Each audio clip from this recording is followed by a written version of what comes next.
Hello, everyone. My name is JF. Today, I'll talk to you about the bytes before the types. So, what do I mean by that? Well, my problem statement is here. Values, when you program, nominally live in some form of storage. And most programmers think of that as memory. Now, I'm going to discuss aspects that are formally undefined in C and C++. That's okay, right? The behavior is undefined by the language, but there's a behavior defined by the implementation of the libraries, the kernel, and hardware, right? So there is actually real behavior that happens. So my talk is about those implementation definitions, be they explicit or implicit, right? So it's something that works as implemented. It just happens to work that way. And so the code I have here, get address, has an uninitialized stack variable here, right? So it's an array ADDR. And my question is, what's in there, right? When you mem copy stuff out, what happens? And same thing, the new unsigned car square brackets, that gives you new memory from an allocator. What's in there, right? And this is, it seems like a silly question, but it's actually kind of interesting for a variety of reasons that I'll get into. Before I do that, a little primer on what memory actually looks like. So here's process memory, just the process's virtual address space. And I've kind of grayed out memory that's not allocated, and I've highlighted a bit the memory that is allocated. This is the typical memory layout of a process, right? So you'll have environment variable, command arguments. You'll have the stack, one per thread. It will grow downwards. The addresses go upwards. You have memory mappings, such as dynamic libraries, anonymous mappings, and so on. You'll have the heap, which typically goes upwards. And then you'll have a bunch of other segments from your executable. So you'll have BSS and data, which are kind of globals, if you want to think of them that way. And then you have what's called text, which is the executable itself, right? So it's a little primer, typical von Neumann architectures for process virtual memory. Okay, so this is how most modern computers work, but programming languages put abstractions on top of this. And so in C and C++, these are the abstractions that you have. They create an abstraction over the machine, and they think of the resources that I've highlighted as storage class specifiers. C++ has 5 storage class specifiers. One of them is auto, extern, static, thread local, and register. These are the 5 storage class specifiers. Now, I know registered was deprecated or removed, but it's still a kind of storage class. And I've highlighted where stuff lives roughly, right? So auto is automatic storage. That's also been reused in C++ to mean automatic type deduction, right? But that's the storage class. Extern is somewhere else, right? Somewhere else in the translation unit. Static is static storage. Thread local, I'll put in the heap, but we'll kind of hand wave here. And then we have register. And the heap is where allocations live as well, right? Is it different in different languages? Yeah, under the hood, it's kind of the same thing though, right? So that kind of applies to most programming languages in some way or another. Even if you have objects or garbage collection, that's an extra abstraction on top of things. Okay, so these storage class specifiers are initialized or not depending on what they are, right? So in C and C++, what do you get as a guarantee? Well, extern, guaranteed to be 0. Static is also guaranteed to be 0. Thread local, guaranteed to be 0. So these are the initialization you get in C and C++ for those locations. Automatic and register storage, as well as the heap, is not initialized. It's not specified what's in those bytes, right? So the bytes before the types are unspecified in those cases. So what's there if it's unspecified? Well, that's what we're going to talk about today. Before we do that, though, again, why not just initialize everything? Why are we even talking about this? Well, the reality is stuff is not initialized in most programs today, right? So it's a fact that it's not done. And the most often stated reason for this is that there's a runtime cost. There's this really good paper called Why Nothing Matters, the Impact of Zeroing, that pulled heroics in trying to initialize memory. And they found that they could reduce the cost of initialization to 2.7 to 4.5%, which is, it seems negligible. Then initialization is not automatic anywhere. So why don't people initialize memory? I think it's still because of that, or because it's a pain to do, right? So for better or worse, it's a fact that people are not paying the runtime cost of initialization, and therefore you have uninitialized data. Okay, what's the implication of having uninitialized data? Is there even a problem? Well, you can get bugs, right? So the typical outcome when you do that is you read a stale value. That's annoying. It's a bug. You find it, you fix it, whatever. Or don't write bugs. But in a lot of cases, you can get exploits out of this. In the best case, you just get an unexpected result. But in the worst case, the exploit is a secret that's leaked, or user-controlled values, right? So the attacker can control a value and then get your program to do something you don't. This is kind of bad, right? So there's a need for guardrails around undefined behavior. And because uninitialized data leaks through, it either leaks secret or it lets an attacker control a value in your program and get it to do something you don't want it to do. All right. And does that happen very often? Well, here's a figure from 2018. Everyone has figures that kind of look like this. The root cause of exploits, roughly something like this, right? So if you look, uninitialized stack variables is maybe something like 10%, or used to be around 2018.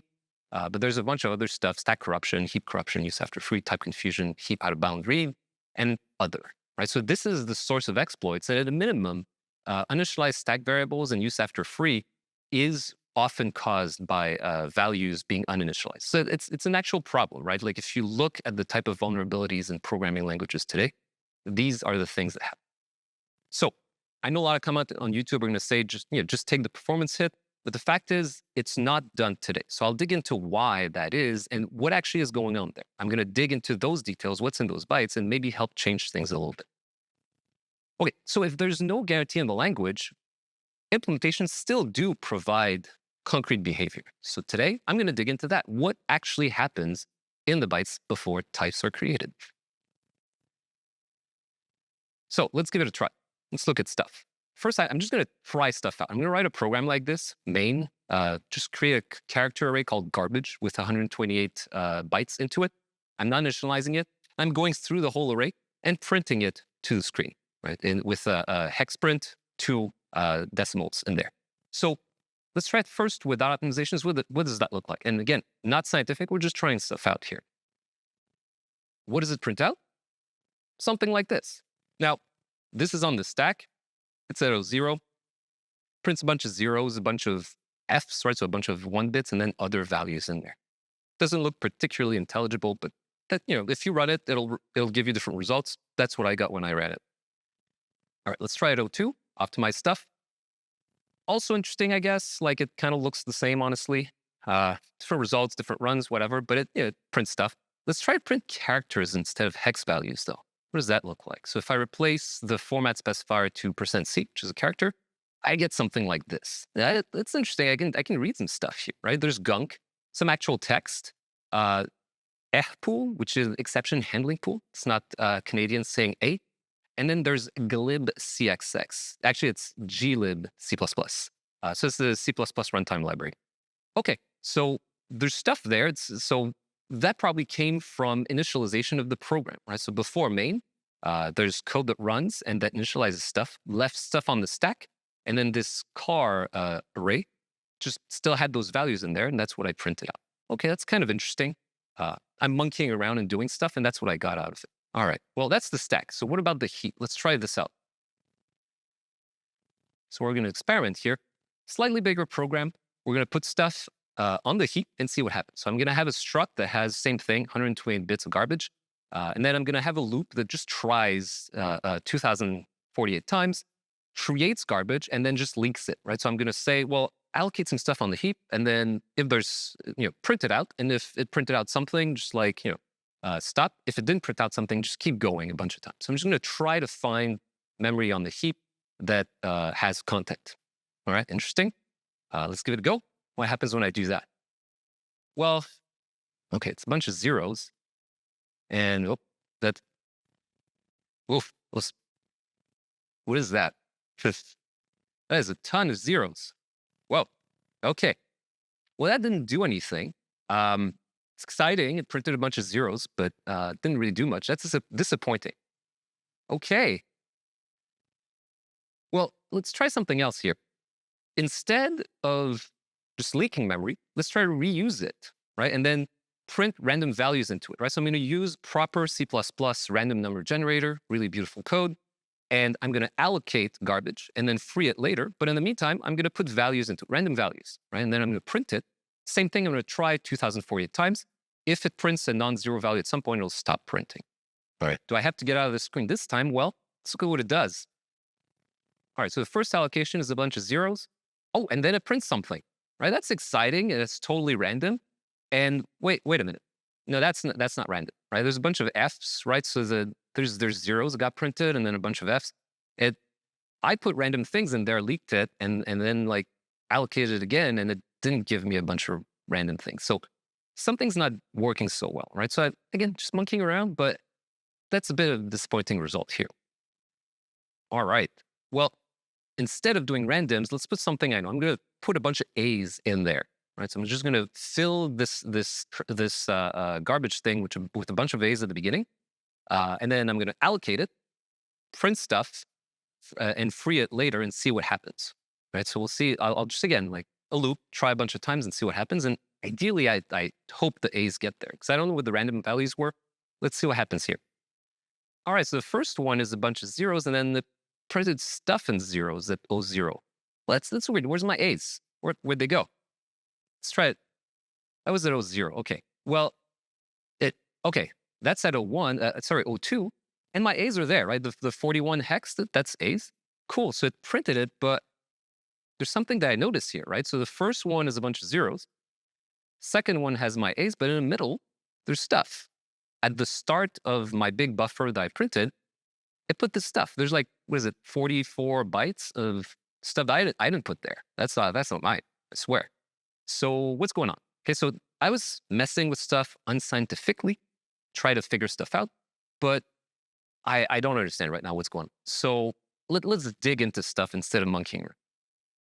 It's interesting though, it told me stuff. So let's think back about the stack. So if I represent the stack like this, right? So time goes that way, and then the stack grows downwards, every of those columns would be a function, right? And so as you call into the stack, it allocates more and more space for your functions. So the first function uses space a little bit more, relinquishes it, then calls more and so on, right? So the stack grows and shrinks every time you call a function, and it puts stuff on the stack, right? So whatever happens to be there is there. And then in functions, you either use registers on ARM64. That's roughly like 30-ish registers they have to play with, and everything that doesn't fit into a register, the compiler will put onto the stack, right? So that's why you have stack usage right here. Okay, so this represents the stack being used by a program over time, right? So going from left to right. And let's write a program and try to illustrate what that looks like. So imagine you have a function like this, right? And you have some code, right? And it'll have state. This is the state of that function that I've highlighted right there. And so imagine there's a statement, right? This if statement that goes in one direction and in another direction. Well, the state sometimes in the if statement, the if true branch will go into part of the stack, and then the else branch will go into the other part of the stack. Right? So in a lot of cases, the compiler can't show that those two branches don't interfere, and so it'll put them in distinct parts of the stack when they have a lot of state. Right? So they'll assign them what's called different stack slots. Okay, well, let's put some real code in there. What does that look like? Let's write some code, and it's beautiful object-oriented code. Bear with me here. I have an animal, and cow and pig derived from animal. Really great OO code. And we're going to have a farm and put a bunch of animals inside of the farm, right? So we're going to go inside a loop, put animals inside of the farm. It's fun, right? So the farm will live somewhere on the stack right there. Then there's going to be the farmer right there. There's going to be some bacon on the stack. There's going to be a pig and a cow. Now you see every iteration around the loop, you either have a pig or you have a cow, and then you put into the farm later. But at no point are there both a pig and a cow on the stack at the same time, right? But every time you go around the stack, you don't deinitialize the pig or deinitialize the cow. You just use one slot or the other. So what's in there before you wrote in a value? Well, let's illustrate this, right? So if you look at this, there's other functions that you called before calling this function that has a loop, right? So there's a protopig here that came from that other function, right? It wrote something here, illustrated by a beautiful little ghost, and that predates the pig. And so if the first iteration around the loop, you have a cow, the pig is not initialized, and it has whatever was there before, which is this value here. That's where it came from, right? I don't know what that function did. Apparently it created a ghost, but that's what's in the pig's location. Even though I never put a pig there in the first iteration, I'm dealing with cows right now, there's still something in there that I think might be a pig, but it's actually a ghost, right? This is a shenanigan, but we don't know what's going on there before. We'd have to look at what that other function is to understand it. Okay. Now, imagine that part of my pig in there is partly initialized in this little squiggly code here. right? If I accidentally uninitialized part of the pig and I went around the loop and I used the pig, well, the ghost would be what's actually in the stack slot, right? Because I didn't initialize all of the pig or I forgot to initialize it or something like that. That's what we saw earlier when we were monkeying around with just that, with just the stack. We saw something happening before main. Remember the EH pool and the glibc. Well, that's whatever was left there in the stack. Some of it stayed intact. Some of it had a bunch of weird characters and whatever else, right? So kind of like I have this proto pig here. That's what I saw earlier with the EH pool and glibc. Okay, that's interesting. So this is on the stack, right? And let's look at registers now, right? So we talked about registers earlier. The compiler allocates them, and it's kind of the same as with the stack. Now, I have an entire talk about this, right? So I have a link, a little QR code, just scan it. It's a talk about one line of code, *** 0 = 0. You can go check it out. I promise it's not a Rickroll. So for folks who aren't used to assembly, registers tend to be a bit confusing. So in this context, I'll simplify stuff and say they're kind of a fixed resource in the CPU that was doled out by the compiler, and their usage is hard-coded machine code. Right? So you have a handful of registers, I said 30-ish on ARM64, and the compiler allocates them in a function frame. And then when it runs out of registers, it puts stuff on the stack and then back into the register. So it's kind of the same thing, right? Like a function frame has that many stack slots in it, and you also have that many registers in it. And so you kind of use them, and whatever was there before is what's in the slot or in the register until you write something to it. Okay, cool. So let's illustrate what this looks like. So imagine these are my registers, right? So I have R0 all through Rx, some number of registers. Same thing as for stack slots is here, right? So instead of having an infinite stack slot growth or near infinite, there's only that many registers. And so through time, I put values into the registers. And same example as before. Imagine I have this proto pig here, and then I have a pig later. Well, whatever is the proto pig is there first, and then if I don't initialize the pig, then I still have the proto pig in that R2 register. Fairly straightforward. Right, so the same thing that applied to the stack also applies to register.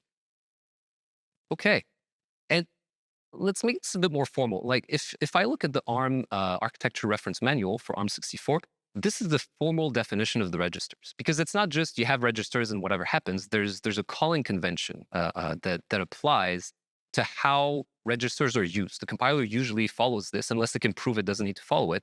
And usually the registers are used this way. So we'll start from the bottom. R0 through R7 are usually the parameters and results register for a function. R8 is an indirect result location register. So if your results are somewhere else, say maybe on the stack or whatever, R8 might point at the other place where you put a result when you return from the function. R9 through R15 are temporary registers for this current function to be able to use. R16 and R17 are special. They're intra-procedural call scratch registers and temp registers. R18 is just this magic platform register that user code just never touches or should not touch. It's guaranteed to just disappear from time to time. R19 through R28 are callee saved registers, right? So if the callee wants to use them, the callee has to save them, use them, and then put the value back into there. And the compiler takes care of it for you, obviously.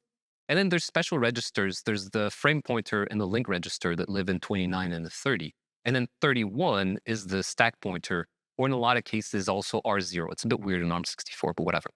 And so when I illustrated the registers earlier over time, well, you can think of mainly the parameters, the result, indirect result, temporary, and callee save registers as the ones that are used by functions. The other ones, your code doesn't really get to use it directly. Right? The frame pointer and link register are used by the compiler for you, but that's to handle calling and returning from functions. So you don't really get to see that. Whereas your code, right, code that you write in C or C++, actually ends up putting values in the other ones direct. Okay, so this is the convention that guides how those registers are created and used. All right, and I ignore a bunch of stuff like floating point, vector, system registers, memory map registers, and whatever else. It's a lot too much detail, but roughly you can extrapolate to this. And so if I have a function signature like this in ARM64, so it's a function that takes in an int, returns an int, well, I know exactly what's going to happen. I know that R0 is going to be used to pass the int it, and R0 is going to be used to return the value afterwards. That's what the calling convention guarantees, if you go read the details. And so it's very predictable what happens inside of registers, right? So earlier I made it seem like, oh, it's kind of like random stuff in there and the compiler will put stuff somewhere. That somewhere is actually very predictable. Once the compiler decides where to put values inside of registers, where to materialize them on the register on the stack, you can look at the assembly code and figure out this value is there, right? So it's very predictable which values show up where inside the stack or inside of registers because there's these conventions, because the compiler makes choices. Okay, so it's very, very predictable, but all of that to say, what's in a register if that corresponds to a variable, and if I didn't store inside of that variable, well, it's whatever was in the register before, and that's predictable, right? So I have that example here. If I didn't initialize all of the pig, you still see the proto-pig behind it, right? It applies to parameters, it applies to results, it applies to temporary. And the calling convention determines which registers are callee saved, caller saved, which ones are parameter return registers, special execution related registers like the link register and the frame pointer and so on. Okay, so now we kind of understand when we monkeyed around and put stuff inside registers, where they came from afterwards. Same thing for the stack. Okay, that makes a bit of sense. Now, the heap was a bit different. So let's look at that memory location and try to understand. So we've covered the stack, we've covered registers. The only storage location that's not guaranteed to be initialized that we haven't covered yet is the heap. So the heap is when you do malloc or when you do new or something like that. It ends up being more or less the same thing as the stack and registers, but there's an allocator that makes things trickier to understand. If you remember, the stack grows downwards on every function call. Well, the heap doesn't have kind of a linear bump like the stack does. And the registers are kind of a fixed set of resources. The heap is fixed, but much, much, much, much, much bigger, right? So I'm going to say the behavior, what's in the bytes before the types inside of the heap is more or less the same as it is on the stack and on the registers, but with an extra complexity that we'll try to uncover here. All right, so let's look at what that looks like. Well, allocators allocate memory roughly, I'm oversimplifying it, but they have a strategy usually of trying to do segregation by size, right? So they'll have these buckets, these bins, and they'll have size 1, 2, 3, 4 of different sized allocations, right? Now, this varies on the platform. You can specify the allocator when you run C or C++. You can write your own allocator, or the platform just comes with one, right? And every platform has a different allocator. Different versions of a platform might have different versions of an allocator with different behavior. But once you have your allocator, the behavior is very predictable. You know what's going to, right? And it's been figured out that doing segregation by type, by size, sorry, tends to give you better performance, right? So it keeps bins around for different sizes. Okay, and I'll boil down the concerns of allocators when you implement them in terms of performance, threading, reducing fragmentation, and reducing memory usage, right? So if you had an allocator that used a bunch of memory, either when it allocates or when it does its bookkeeping, wouldn't be a very good allocator.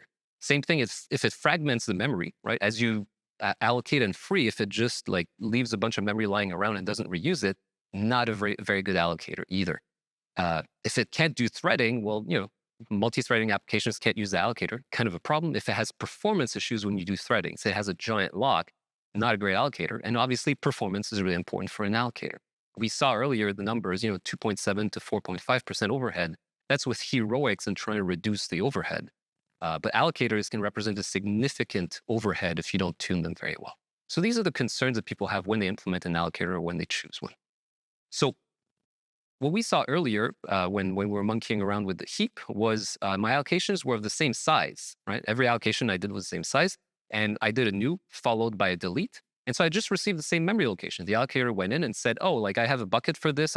You freed a thing, you put it in that same bucket. I asked for the same thing. It gave me the same bucket again. Okay. But remember, there was 44 bytes of stuff at the beginning. I had all my A's in there, 41's hex. And at the beginning, there was 44 bytes of stuff. So what was that? Let's dig in a bit. All right. So luckily, when we kind of printed stuff out from the stack, it showed us that we were using glib C++, right? Glib C++. And so I'm going to guess, probably a wrong guess, but there's a library, the C library called glibc, that usually contains the allocator. That's not necessarily true. It could be something else in glibc, but I'm going to look into glibc today. In glibc, it's open source, it has documentation. This image here is from the documentation from glibc. And from that diagram right there, you can see that this is what a free chunk looks like inside of glibc, right? So it has these buckets, and inside of each bucket, it uses the memory that you freed to do some bookkeeping, to track information. So at the start, it writes up the size, and it has 3 bits that it uses, AMP for allocated arena, mmapped, or previously in use. And then it has a forward and back doubly linked list pointer, right? So to print to the previous, to point to the previous and other bin locations. And then it has next size for forward and back, right? And that's only used for large chunks. And then in the documentation, it says at the very end, it has the previous size as well here. So Glibc, in its implementation of allocation, when you free something, it goes in, it says, this is my memory now, right? The main user freed it, so I can do whatever I want. So instead of having bookkeeping on the side in some other memory location, Glibc just uses that free block to do a doubly linked list that has a bunch of metadata in there. That's nice because it reduces memory usage, right? Glibc doesn't need to have separate memory locations to track allocations. Okay, but from a security perspective, that might not be great. And we'll discuss this a bit more later. But it's an interesting strategy, right? Like it uses the memory that you freed to store a bunch of information in there. And so why did I have the 41s that I put there, the A's, and other information? Well, it's because the allocator I was using the location as a bookkeeping area to put some information. And so it left stuff I put before freeing it in there, overrode it with other things. All right, that made sense. So now we understand a bit what our monkeying was doing. And as I said earlier, allocator is usually segregated by size. So this is a comment directly from the source code for Glibc's allocator that explains their strategy. It has bins for sizes smaller than 512 bytes, and they contain chunks of all the same size, spaced 8 bytes apart. So larger bins are approximately logarithmic spaced, and so they have a detail of what their bins look like. Different allocators have different bins, but that's what they do. Okay, that's interesting. That's Glibc's strategy. Other allocators, completely different strategies. It's worth going and looking at what they do to understand the trade-offs that they're making in their implementation. Then you can look at the code. So I won't look at the malloc side, but this is the Glibc free function that frees, that eventually gets called when you call free. It's a good chunk of code, right? But it's not that complicated. If you look at it, it has a few things that it does, not that complicated, but I'll highlight what's important here. It has really 2 things it can do. One of them is it'll say, if the chunk is mmapped, do something. And if it's not mmapped, do something else. Put it in an arena, right? And then it calls about a thread cache as well if it uses a thread cache. So there's really 2 things that Glibc does. For what ends up being very big allocations, it calls a function called mmap. And for smaller allocations, it just allocates a bunch of bins and then uses those after. So there's really 2 cases that you can fall into when you use Glibc's allocator. Okay, that's interesting. Allocators, honestly, are really fun, and I strongly recommend writing your own. It's a lot of fun. So let's look at mmap, right? So why 2 M's? Well, the first M is memory, and the second one is mapping. Weird acronym, but basically, if you look at the man page, it says it creates a new mapping in the virtual address space of the calling process. Okay, that's a bit of a handful. We'll look at that, what that means in details right now. So I mentioned that heap allocations either go to the free store, right? The bunch of bins that are pre-allocated for you. So it's basically a cache of memory ready to reuse, or it'll go to mmap. So what's the difference between the 2? Well, mmap allocates at least a page, right? And the page is pretty big. It's a hardware-dependent value. And on modern systems, I'm just going to oversimplify and say that the minimum page size is 4 kibibytes. There's pages that can be bigger, but we'll just simplify the whole discussion and just assume you only have 4 kibibyte pages. And so calling mmap creates a page table entry, and accesses go through the TLB and all that goodness about memory. Now, I used a lot of words here. I'll explain them in a little bit, right? But mmap is a special thing that deals directly with hardware with the kernel's help. Okay, so what does that actually look like? Well, it's really simple, right? The allocator comes in, you call malloc of a size, and it says, is it small? Then share pages inside of a bin, right? The pages are a certain size, and it divvies it up for you. And if it's big, just go straight to mmap. That's basically the logic for malloc, and free is in reverse, right? And so new and malloc go to mmap only when they determine that using a full page for an allocation would be wasteful. And this was like in the binning comment earlier that Glibc had, the one I had on screen. And so allocators, therefore, typically share pages among allocations of smaller size to reduce fragmentation. Imagine I gave you 4 kibibytes for every allocation, even if you only asked for 128 bytes, that would be pretty wasteful. And eventually it would fragment your memory quite a bit. Right? So these allocations don't always have the same lifetime. Therefore, the map pages could only be returned to the system when all allocations that were performed in them are free. So imagine you use a 4 KB page with a bunch of bins of the same size inside of them, and the user frees all of those pages eventually except one. Well, you can't just give back the 4 KB to the operating system and to the hardware because there's still one allocation that's being used, right? So that's something that you have to consider when you consider how allocations work. The lifetime on the heap aren't guaranteed to be the same, right? Most programs just have very different lifetimes for different allocations. And even then, Mmap has a cost because it goes to the operating system when you call it, and it performs stuff. Well, I'll hand wave here, I'll do page table changes or at least some amount of bookkeeping. And so allocators typically only give back Mmap pages when they've got a handful of empty ones lying around unused, right? So again, the program has an allocator. The allocator tries to be efficient, and efficiency means having a little cache to like hold on to things and only give them back to the OS when you've determined you don't need them anymore. So when you allocate and free, the allocator holds on to memory regardless of the size. They'll consider, do I need to hold on to this? Am I likely to be asked for more memory again? Or can I give it back? And so that's one thing to consider to understand how allocators work. All right. So let's look at more details. So we talked about Mmap in very hand-wavy terms, but we can be pretty concrete with that, right? So first of all, one thing that's interesting is Mmap guarantees that it zeros memory. And we've determined that small enough allocations might not come zeroed because they hold whatever was there before, potentially overriding with bookkeeping information. That's what we saw when we tried stuff out. But every time we did a first allocation, it always came back as zero, right? That's because Mmap guarantees that it returns zeroed pages. Now, I said Mmap goes to the operating system to do its allocations, right? And so what it means is the operating system maps a page onto a program. It gives it a page that was not in that program before. The operating system can't just take a page from anywhere in the system, say from the OS itself or from another program, and map it onto that process without cleaning it up first, right? Because imagine you have two processes. They're supposed to be isolated from each other. If you took memory from one, it's free, that goes back to the kernel, and the kernel handed it off to another program, you would leak information from this program onto that program. That's not a good thing, right? And so I was saying earlier, performance-wise, allocators try to avoid zeroing because it has a cost. Well, the OS can't have that latitude. It has to clear memory because there's a clear security boundary between processes. And so it has to do that zeroing, right? Otherwise, the OS would leak information from one process to another. That's a bad idea. Okay, and again, that's what modern programs do. Older programs didn't have processes or like things like that, so they did have that behavior. Okay, so Mmap has to zero memory. Okay, interesting. So what does Mmap look like? I've talked about it. What's the API for it? Well, this is the API for it. It's a void star returning function. The first parameter is an address, and the second parameter is size t, so a size, the amount of stuff you want allocated. Then it has an integer, which is actually an enum of bits for the protection you want to have. So there's a bunch of bits in an enum that you can pass in. Then there's another one of flags, same thing, a bunch of flags that are valid in there. Then there's a file descriptor, which is an integer. And then there's an offset. Okay, so first I'll say, not the most beautiful API ever. It does a lot of stuff, right? It returns a void star, so it's just memory.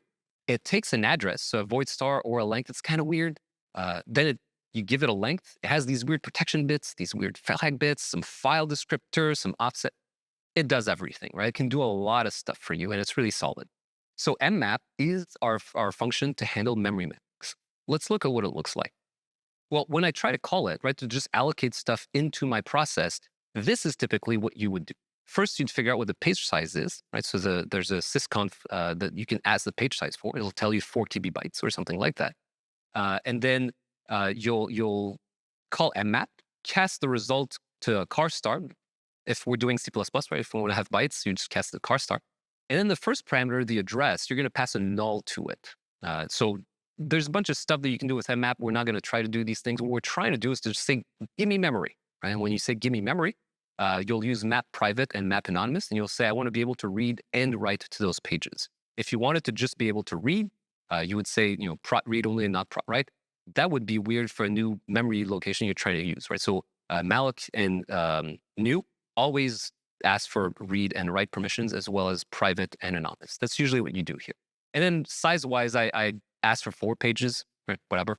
And then the file descriptor I passed in is -1, which means it's not a valid file descriptor. Kind of weird. And then I don't have an offset. Okay, this is more or less when you call malloc and new, what they're going to call from mmap, except they'll pass in the size for you directly. Okay, and so it'll pass in memory, give me back 4 pages, right? And mmap zeros the memory, and that's got to cost something, right? We talked about the cost of zeroing. That's got to have a cost. So let's look at what mmap actually does. Well, imagine this is your program, and time goes downwards in this example. You call mmap, you call unmap, and then you call mmap again. Where would it zero stuff? Would it do it upon allocation, upon zeroing, so that the next allocation has it free? Would it do it somewhere in the background between unmap and between the next map, just so it has a background thread and tries to do zeroing there? Or would it do it somewhere between map and unmap, right? So at the first fault. That's a bit weird, right?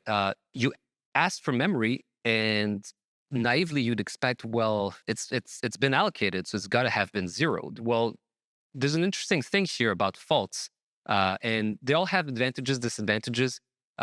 We'll try to see what actually happens with mmap, and that might inform what you might want to do with an allocator.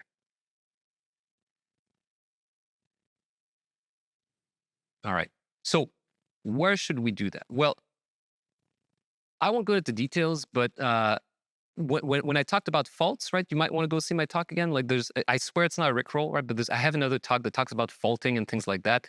Explains a lot of details. But let's just assume that when you do a memory access, it can fault, right? The first time you do an access, it'll fail and call the operating system. That's what I mean by fault. So you have a pointer and you don't know, but that pointer doesn't point to anything valid yet. It'll fault when you call it. That's what that means. Okay, so let's look at real code. So glibc and Linux are open source again, so we can have a look. So let's start here. This is what glibc does when you call mmap. So it has that function signature here. It checks some stuff. It does some masking, some error checking, and then it just calls a syscall. Syscall is a system call, right? So it calls into the kernel and just passes these values in as you gave it to them, unless it failed the check earlier. Okay, it's fairly simple. Glibc just does a syscall right there. Okay, cool. I understand this. I can deal with that. That's very simple code. Okay, then it goes into the kernel. The kernel defines, so this is a Linux kernel. That's how it defines a syscall in the Linux kernel. It's first, it does some error checking, right? Checks for the value coming in. And it calls this function called ksys mmap page off and just passes the values in that you gave it. That's pretty simple. Now, things are going to get pretty hairy because I'm going to dive into the kernel code and there's a lot of stuff. As you saw, mmap is a very versatile tool. It does a lot of things. I'm just going to focus on the private anonymous mappings and ignore the rest, but I'll show you a lot of code. Try to highlight what's useful here. So this is a function you call into it. And I'm sorry, it's very small. I'll highlight what's important. Ksys mmap page off, actually, it has a lot of code, but what we care about for our purpose is very small. First, it checks if the flags are not anonymous, and we did an anonymous mapping. So all of that code, basically, we skip through. It does some stuff with huge TLBs as well. The little line at the bottom that I've highlighted is what matters. And so for our purpose, that function only just forwards stuff to VM mmap page off. That's all it does, right? So it does a bunch of other stuff for other uses of mmap, but for our purpose, that's all it does. It just calls this function, gets a return value. That's it. That function calls one called do mmap. Right, so it looks like this. It does some amount of stuff, right? It looks at some things, security things, whatever. And then it does this little thing here, right? Highlighted here called do mmap. That's pretty simple. Okay, cool. I dug through the Linux kernel, do mmap. All right. Now, you would think do mmap would do the memory mapping. It doesn't quite do that. So it's going to get pretty small. Again, I'll try to highlight the important code, but do mmap disappointingly does a lot of stuff here. And it's a lot of code. It's like 3 columns of really tiny fonts. But really what matters in this one for our purpose is that it calls mmap region. Right now, let's look at that here. Mmap region, it's like this little tiny thing here. I've made it bigger here. All the other stuff I can ignore for my purpose. If I have an anonymous private mapping, that's the thing that matters. The rest does not matter for us, right? So looks good. Side of the back, too small. Could I make the font smaller? Yes, I can, sure thing. So let's look at that. Let's make the font smaller and do the mmap region call like this. Okay, so font smaller, looks great. I'm gonna get out of the way. Looks really too big here. Okay. So this is what mmap region looks like. It's a complex beast. It has a bunch of go-tos and stuff. They're fairly straightforward. They're just error handling or jumping forward. trust me, you did not want me to put a big font for that anyways. And so just admire like the structure of the code from afar without actually trying to read it. It's more of abstract art piece here. Um, it doesn't actually do much. If you read it, it doesn't do anything. And as a side note, Mmap region has this call here for shared mapping, so not the ones we care about, but it winds up calling this function shmem0setup, which is funny because it just maps dev/0, which is zero a file into the process's memory, right? So if you ask for a shared mapping and it's 0, it just maps a 0 file into it. That's kind of funny. But that seems to be the only useful thing that this function does. It didn't actually do anything with a page table, with a TLB or whatever. It just did some bookkeeping. So like basically mmap of anonymous private memory only does internal bookkeeping. So it knows I gave you an IOU. It just like noted, hey, the user asked for this memory location. I told it I had a thing. I didn't have a thing. I just told him I gave him a thing, but like there's nothing there, right? It's just an IOU. When you call mmap, it just does some bookkeeping of what you think your view of virtual memory is in your process. And that's it. There's no actual physical memory that was given to you. That if you read all the code, doesn't happen. Okay, but like, where does the zeroing happen then? Like we said, mmap has to give you zero memory. Well, we just figured out that zeroed memory does not happen when you do mmap. Where does it happen then? Well, let's look here. That's when a page fault occurs, right? So there's this function here called handle fault. So the memory manager faulting. Pretty small code, but it fits in the screen. And this is what happens when there's a fault that occurs from user space. The kernel gets called and manages things.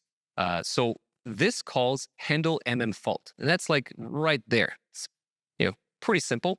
Just calls it directly and says, hey, well, there's a virtual memory address. Here's the address it corresponds to. Here's some flags and whatever. This thing faulted in that process. Go and figure out what's going on, right? So when you do a memory access to a memory location that you mmapped, it had an IOU. There's no mapping. The hardware does not know what this is. It calls the kernel, says, yo, like this, I tried to do memory access and there's nothing here.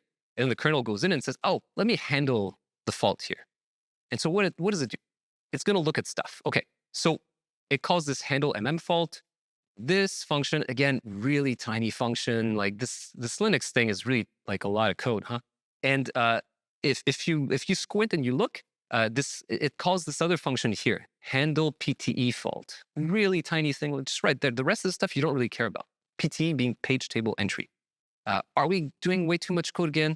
I blame Linus. He let all this code come in. But if you look at the end, that's what it does here. That's all we care about. Can we just delete the rest of the code? Probably not, right? It probably does some other useful things. We don't need to talk about it. For our purpose, this is the only function that matters. So handle PTE fault realizes that there's no page table entry, right? It looks and it says, hey, like there's no page table entry. The hardware was right. There's probably an IOU something, right? So somewhere there's probably an IOU that I took care of. And so it says, if there's no PTE entry, right? Do PTE missing. The page table entry is missing. And it goes and says, hey, well, mmap left an IOU for this. So that's why I couldn't find this thing. Okay, interesting. That's all the kernel does here. All right, well, the PTE is missing, so we're just going to give memory, right? So, well, let's look. This is nice code. It's pretty simple. Do PTE missing. Really simple. It says, if the virtual memory address is anonymous, then do anonymous page. Pretty simple. Otherwise, it's a fault, right? So if it was an anonymous thing, you kept some bookkeeping something somewhere and you said, this is an anonymous page, then it goes and does an anonymous page, gives it back an anonymous page. Otherwise, it says, oh yeah, I never gave it an IOU, so it's fault here, right? Tell the program, and then you get a segmentation fault in the program instead. All right, I can deal with that. That's very simple. Okay. Well, let's look. Oh man, this is a handful. Like I can't even read this. It's really tiny. Where's the zero? That's a lot of code. Let's try to highlight something interesting here. Okay, so this is what's interesting. So if the access was a read, right, this is what we're looking at here, then it uses a zero page. So the kernel has a page just full of zeros that it just hands out to everyone who wants a page full of zeros. And so if you just try to read memory mapped memory that you were given back by the kernel, and the kernel says, yeah, actually, I'm just going to point you back at this zero page. I'm only going to allow you to read it. Right? This is what it does. It gives out this zero page to everyone who's trying to read for something, everyone who wants a zero. That's where your zero comes from. Okay. That's if you did a read. And afterwards, if you try to do a write, it'll fault, right? So this is not a write. What happens is a fault was a write? Well, this is where a 0 came from. But if it was a write, things get really hairy. You thought this was hairy. It goes into folios. And I'm not even going to try with folios. It really nice, really useful for the Linux kernel. Very complicated, right? So you end up from do anonymous page into alloc anon folio. I'll skip a lot of steps here because it talks about huge pages and transparency and other stuff that we don't care about. So we'll skip from VMA alloc 0 movable folio into VMA alloc folio into alloc page mpoll. So we'll just skip a few steps that just forward our information along and try to say, hey, I'm trying to write to this place, like give me memory right now. And finally, you end up in alloc pages with a double underscore at the beginning. Fairly like a pretty manageable amount of code. Okay, so what does it do? Well, it does two things here, if you look. It'll either call get page from free list, or if that fails, it'll call alloc page slope. So see again, there's a lot of code that says, well, either you got my page or you don't got it. Like, you got my page, right? That's what it does. And so first it looks in the free list, right? So the kernel has a cache of free pages they can just hand off to anyone, right? It says it's pretty likely that free list gave you some page back, right? So first allocation attempt, otherwise it has a fallback, a slow path to try to go and find a page. Either way, whether you go into the first function, the free list, or the slow path, both of them end up calling this prep new page when a page is obtained, right? So in the free list, it has a bunch of pages lying around. The slow path has tries to find a page that's not lying around. And then they just prep the new page. So what does that look like? Well, let's take a look here. All right. So I feel like we're almost there because I like this code. It's pretty simple. And I got a feeling we're getting there, right? So this calls the post-alloc hook. So if you look at the top, at the beginning, this prep new page, it's going to prep my new page, right? You figured out, I got a page. I'm going to prep it, right? That's got to be simple. Let's look at that. Okay, well, that's a bit much, but I can deal with that. It's just like some amount of code. And if I look at the hook here, so it's at post-allocation hook, this is all I care about. The little thing at the bottom, right? It says, if the memory is still not initialized, initialize it now. Okay, like it did a bunch of stuff to prep the page, but just, come on, initialize the memory now. Kernel, please init pages. Okay, cool. Kernel, do it. Init the page for me. Come on, you can do it. Look at that. I can fit a whole lot of code, two whole functions onto this slide. Big font, 34 points, great. So it calls clear high page KASAN tagged, right? So the kernel address sanitizer is in there. For each page that was allocated, there's a loop. That's pretty simple. Cool. And it clears high page KASAN tag, calls this as clear page. All right, the page is going to get cleared. Nice. So that was exciting. We figured out when memory is zeroed. That's right there. Right there, clear page. Okay. And we saw KSN doing bookkeeping. So if there's an address sanitizer for the kernel, it does a bunch of good bookkeeping to know when memory in the kernel is zeroed. So what does clear page look like? Let's look at that. So this is what it looks like on ARM64. So clear page is always architecture specific for the Linux kernel. This is ARM64. It has two things they can do. Really, really interesting. So it'll either call a function called data cache 0 by VA, VA being virtual address, right? So that's towards the top here, you see this instruction that does clear 0 by virtual address. Pretty cool. And if that function doesn't exist, right? So next to the one colon is a label, DC ZVA X0. It says where to zero the whole virtual address, the whole data cache. Cool. The whole data cache entry does that in a loop. If that instruction is not available on ARM, then it does the other thing, the STUNP. So STUNP stands for store non-temporal pair. So it takes R0, two 64-bit registers, stores two value in a non-temporal way, which means put values there. I'm not going to come back soon. Don't keep it in cache. It's fine, right? And so it does that in a loop. So either it goes to the 1 and does a loop of storing in the caches, or it goes to the 2 and does a loop of storing like 4 times 128 bytes at, 256 at a time or something like that. So every architecture does this differently. They all have a specific way that's very efficient. I'll spare you the x86 version. It's worth seeing. It's got 4 alternatives. The fun one is just a single instruction that does rep stas q. So it's a repeated instruction that stores for a while. It has a counter and just store a bunch of times. Every architecture is different. This is what clear page looks like. So cool. We found where the 0 comes from Mmap, right? So the bytes before the types, that's where they come from. We did a bunch of spelunking and we found it. Good job, everyone. Ain't that a hoot? You allocate a bunch of memory, you go to dereferences. Linus personally goes and does all this stuff for you. Thank you, Linus. Beautiful tuts here. Now, I know, the clever ones in the audience say, but what about Mmap Uninitialized? And I'll just skip over that one because I've talked a lot, showed you a lot of code. You can go have fun. But on UC Linux, I said Mmap always returns 0 memory. UC Linux has an option to not do that. I don't recommend doing it. But there's this completely separate implementation, do Mmap, that does not return initialized memory. Exciting stuff. If you don't have an MMU, maybe you want that. So I said, people aren't willing to pay the performance cost. There's explicit code in Linux that goes and doesn't pay the performance cost for memory initialization, even for Mmap. Wow. Okay. So we talked about Mmap zeroing. Why not just zero the free store too? Like Mmap does it, the free store could just do it too, right? So the allocator inside of your process could just go and do it. It would mitigate use after free cases, but it has performance implications. People just don't do it right now is the fact, right? So in C and C++, you can ask when you allocate memory, please allocate 0 memory. That's what calloc does in C. That's what value initialization does in C++. You could just ask for it. That's a bit like the language saying, this is your problem, user, right? The language doesn't have a default that does these allocations for you. You have to opt in to getting the zeroed allocation. It's a bit annoying, but this is the state of the art right now. However, some allocators offer direct support for zeroing, right? So although it doesn't often sound like something you want to do. So if I look at the documentation for JEmalloc, it has 2 options for allocation initialization. One of them is to put junk inside of stuff, and the other one is to zero the values that are returned. It has a bunch of sharp edges and whatever, and it says something like, this is intended for debugging and will impact performance negatively. This option is disabled by default. It sounds like something JMalloc doesn't want you to do unless you're trying to debug things. Okay, well, for sure, Rust wouldn't do that though. Rust would get it right. Well, no, even Rust has this, right? So even Rust goes in and says, no, if I'm in unsafe code, you can give me uninitialized memory or allocate zeroed memory. Okay, so even Rust has this escape hatch. So when you say you should just go and pay the performance cost, well, some people still don't pay that performance cost, right? So it's a fact that people don't pay that cost.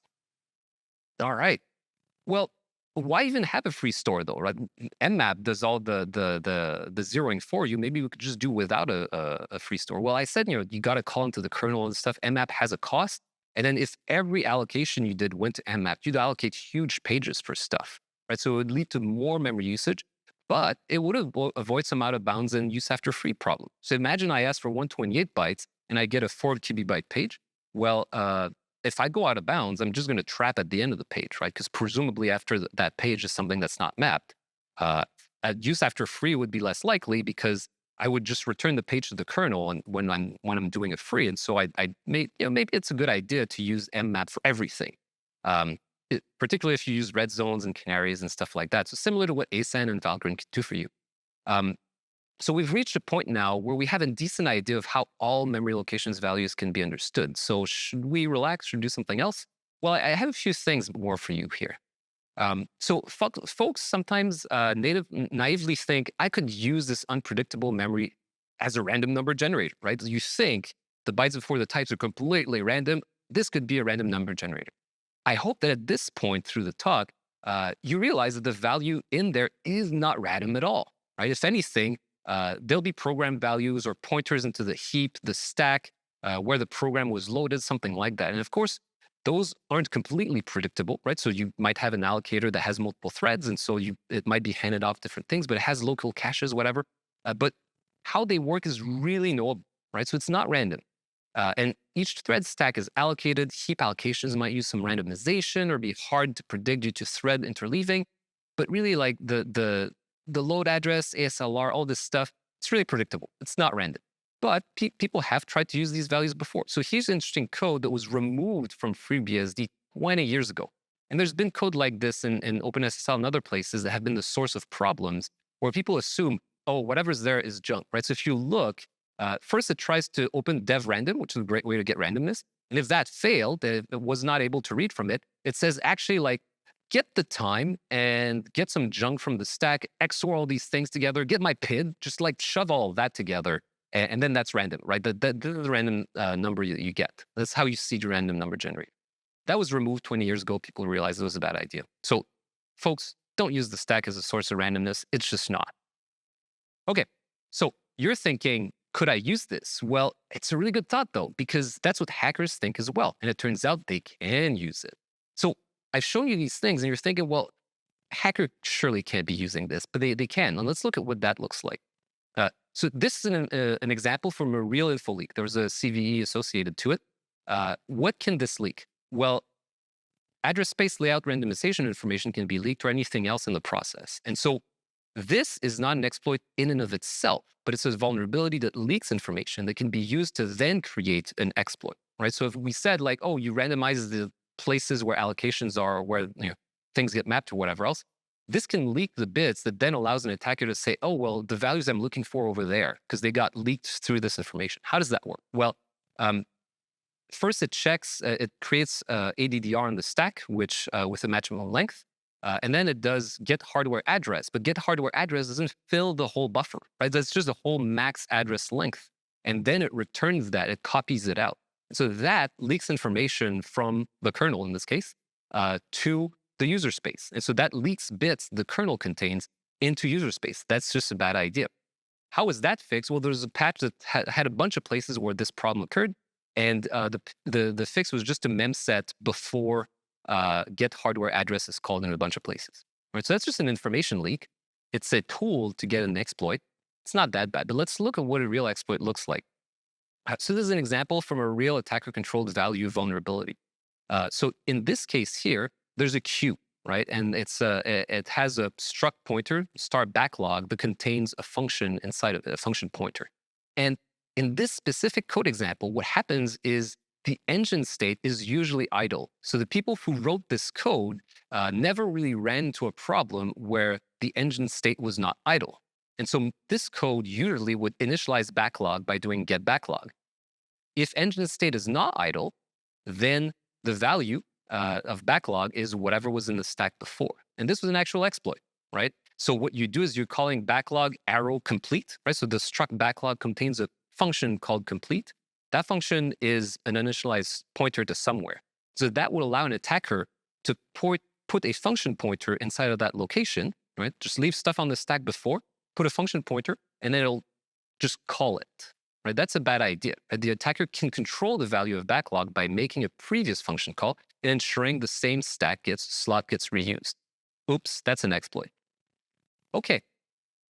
So you can mitigate stack and register leaks through a compiler flag. So there's this one in GCC and LVM, f trivial auto var init equals 0. That's in Clang, it's in GCC. That can have a cost, right? But if you have very large stack arrays or something, it'll have a cost. But it's actually negligible. In very large code bases, you can't really see that cost unless you have huge stack arrays. And in very large code bases, this specific flag has actually caused speedups of code for interesting reasons that I won't get into. Separately, to mitigate stack and register use problems, there's also a discussion in the C++ committee to have similar behavior be the default for the C++ language. And we've also engaged with the C committee to do that. So two of the options that we have, either we zero everything, which provides behavior that's maybe a bit undesirable, or we create a new concept in the language, which we love to do for some reason, called erroneous behavior. And so we would give you predictable or slightly predictable overriding of the values, but we'd still declare this as erroneous so that we could diagnose it, say, with a sanitizer or something like that. So those are two things that might come down in C++ 26 or something like that. Okay, so this is a way to mitigate register and stack problems. What about the heap? Well, so we've made sense of using the bytes before the types from the stack and the registers. And it's pretty easy because the stack grows up and down and as functions get called, so it's understandable. But is the heap any harder to handle? Well, we looked into how allocators work, and from our spelunking inside of Glibc and the kernel, we can conclude that it's a bit trickier, but not that much, right? So an attacker can know how the allocator works and can deal with more difficult to reproduce aspects, such as concurrent execution or address randomization, to still get predictable values inside of those memory locations. So one example is they can force interactions with the allocator by allocating a lot of memory. If you just ask the allocator for a lot of memory, you know it'll get some pressure, you know it'll fill out its bins, and you can trick it to just have one bin left and always use that bin for you. That's one thing that attackers do.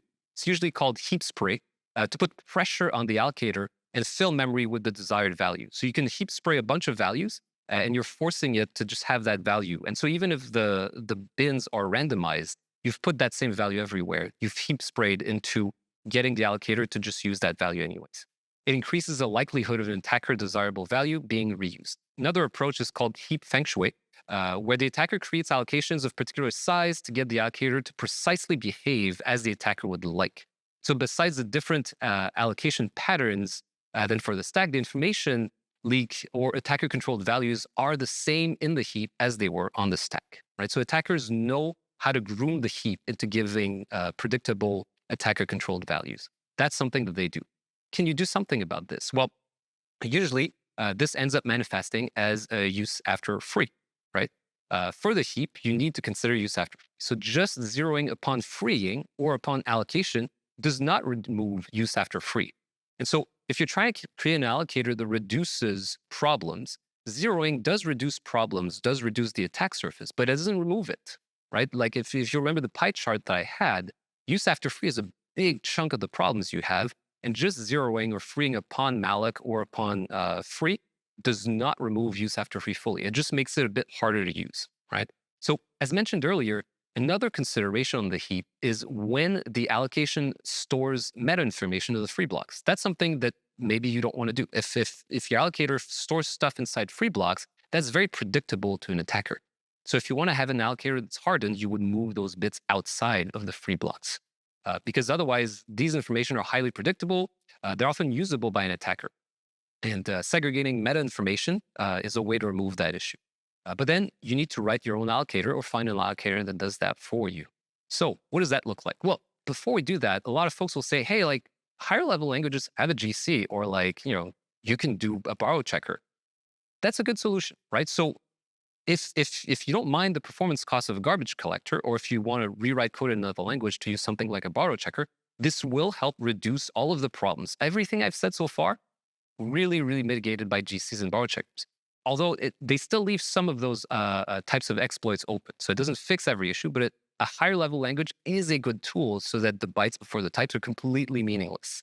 It doesn't matter what's there, right? But when you do lower level stuff, you end up using these languages anyways, and so you still have these issues. And I would argue, even in C and C++, you could do without GC and without borrow checker and still not have stack initialization issues or heap initialization issues. So how would you do that? Well, one example is to do it probabilistically. I talked earlier about using Mmap all the time, right? That's a silly idea because it has a cost, it uses a lot of memory. But there's this project called Glibc ASAN that you can use that instead of using Mmap all the time, just uses Mmap, say, 1% of the time. Now, that doesn't mitigate all of the attacks all the time, right? Because it's only 1% probabilistically that are hit. But if you have a very large deployment of a code base, say you're Chrome or something like that, and imagine Chrome kept 1% randomly of the allocations to Mmap and did some red zones and instrumented and whatever else, you would be able to find use after free inside of your code that people stumble onto. You might not be able to mitigate an attacker trying to target a single person, but kind of accidental use after free that ends up happening very not too often. If you instrument a giant code base that's used throughout the world, like GWP ASAN does, then that allows you statistically to find some number of use after free fairly efficient, right? So that's a nice way. You need to have diagnostics to be able to report back the crashes and stuff like that. That's a nice way, if you have a very large code base, to find use after free, find out of bounds accesses probabilistically throughout your code base. Now, it's only the ones that you hit, right? So even if users hit it once out of 1,000,000 times, you'll find it. But if it's a code pad that users never really trigger, but an attacker can trigger, you won't find those. Okay, but that's an interesting approach. There's a bunch of other approaches that people have taken. And it's honestly like an open research problem in computer science of doing a fast allocator that's secure. One way you can do it is segregate having a secret allocator and an allocator for not secrets. That's pretty common, right? So if you allocated all your secrets in one place, all the stuff that's not secret in another place, makes it harder to reuse the memory between the secret allocator and not secret one. There's a bunch of other things that people have done. So Chrome maybe 10, 13 years ago created partition alloc, which does this. It does segregation of some types of information from other.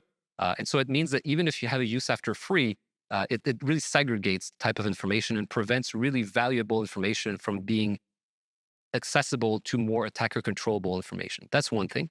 There's a project on GitHub called isoalloc that has an interesting approach. In WebKit, there's gigacage and iso heaps that do very similar stuff, but they do type segregation rather than just size segregation. Super interesting stuff.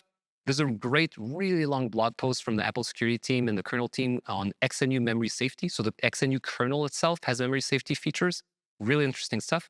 And then there's hardware approaches like Sherry and MTE, ARM MTE, that will allow you to have some amount of catching of memory issues. They have trade-off, of course. Sherry has really large pointers and stuff like that. MTE does tagging of information, and so you need to use extra memory to be able to tag it and so on. But there's like more than a decade of work on making allocators secure and fast, yet there's no universal solution. So my call to action today is, it's an unsolved problem in CS. Is there a generalized solution? I hope so. I think there probably is. I'd encourage people to write your own allocator. First, it's fun. It allows you to understand how stuff works. It's cool to go spelunking in other code bases, see how stuff works. Then try your own, put it out there, see what's good. But then maybe you'll solve an unsolved problem in computer science, which would be cool. So that was my talk for today. Thank you very much. Again, my name is JF, and I work at Woven by Toyota. So thank you.